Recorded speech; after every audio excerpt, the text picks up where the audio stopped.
Shalom Ibu Bapak, Saudara-saudara dan anak-anak yang dikasihi Tuhan. Saya berharap semua dalam keadaan baik, sehat dan tetap semangat di dalam Tuhan. Kembali bertemu dalam sapaan harian GKJ Manahan. Sebelum kita mendengar firman Tuhan, mari kita menyatukan hati untuk tunduk di hadapan Tuhan dalam doa. Mari kita berdoa.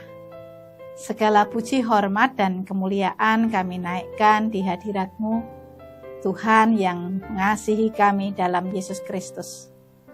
Terima kasih Tuhan kalau saat ini kami sudah boleh memasuki Minggu Advent. Minggu ketika kami mempersiapkan diri untuk menyambut kedatangan. Persiapkanlah hidup dan batin kami. Berkenanlah Engkau menyatakan firman-Mu di saat ini, dan kiranya Engkau mampukan kami untuk memahami, memeteraikan dan melakukan firman itu dalam keseharian. Dalam nama Tuhan Yesus kami berdoa. Amin. Ibu bapak, saudara-saudara dan anak-anak yang dikasihi Tuhan, tentu setiap kita pernah menyesal atas apa yang kita lakukan. Misalnya seandainya waktu itu saya tidak menghambur-hamburkan uang, tentu saya sudah bisa beli motor, beli mobil, atau mungkin beli rumah. Seandainya saya tidak teledor, pasti kecelakaan ini tidak akan terjadi. Saya pernah mendengar hasil penelitian tentang hal-hal yang membuat orang tua itu pernah menyesal akan masa lalunya. Yang pertama adalah menyesal karena dulu ketika masa muda tidak bekerja dengan keras. Bekerja sih, tetapi tak bekerja dengan sungguh-sungguh. Yang kedua, menyesal karena dulu tidak mendidik anak dengan baik. Misalnya suka marah-marah dengan anak, tidak memberi waktu yang cukup untuk bercakap dari hati ke hati dengan anak dan lain sebagainya. Tiga, menyesal karena tidak mengasihi dan memperhatikan pasangannya. Jadi punya pasangan tetapi kurang peduli, mudah membentak, tersinggung, gak bisa komunikasi dengan harmonis dan lain sebagainya. Yang keempat, menyesal karena tidak menjaga kesehatan dengan baik. Tidak cukup olahraga, makan sembarangan dan lain sebagainya. Apa itu menyesal?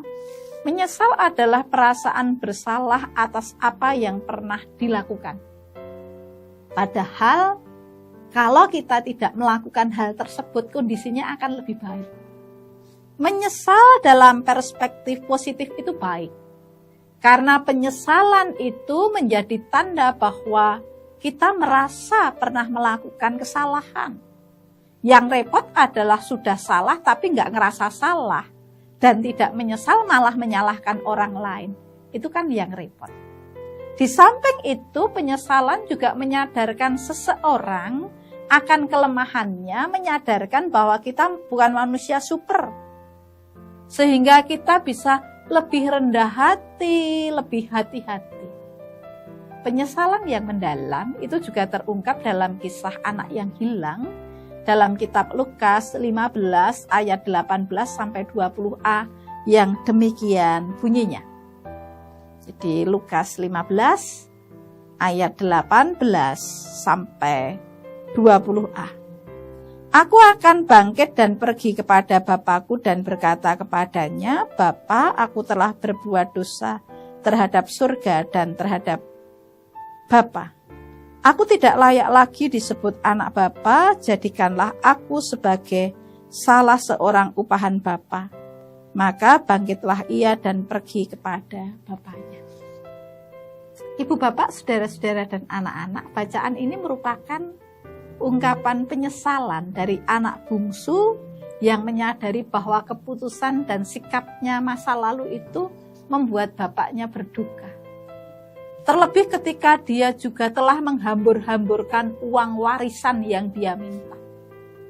Penyesalan yang dilakukan oleh anak bungsu ini tidak sekedar menyadari, mengakui bahwa dia salah. Ya wes, aku salah, aku keliru. Tetapi nggak ada perubahan, tidak seperti itu. Yang dilakukan oleh anak bungsu ketika dia menyesali bahwa dia pernah membuat duka bapaknya, dia berbuat salah, ditindaklanjuti dalam gerak hidup yang nyata. Dia bangkit, mengakui kesalahannya, dan dia siap menerima. Bahkan sikapnya ini tampak di dalam kesediaannya ketika seandainya dia menjadi seorang upahan dari bapaknya. Dia pulang, dia bangkit, pulang ke rumah orang tuanya, dia siap menanggung segala resikonya.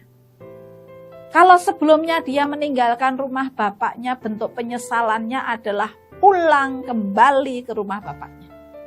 Dan sungguh luar biasa, kalau kita lanjutkan bacaan pada ayat selanjutnya, penyesalan itu direspon penuh kasih oleh bapaknya yang menerima, mengampuni, dan merangkulnya tanpa syarat. Ibu bapak dan saudara-saudara, minggu ini kita berada pada minggu Advent. Masa ketika kita menanti kedatangan Tuhan, dengan menyesali dosa kita dan bertekad kembali ke jalan Tuhan. Karenanya di masa Advent ini mari kita menyesali dosa kita. Apa masa lalu yang membuat Allah berduka, yang tidak berkenan kepadanya, yang melukai sesama kita? Kita perbaiki hidup kita, sehingga hidup kita itu layak menjadi palungan bagi kehadirannya. Selamat menghayati masa Advent, Tuhan memberkati. Amin.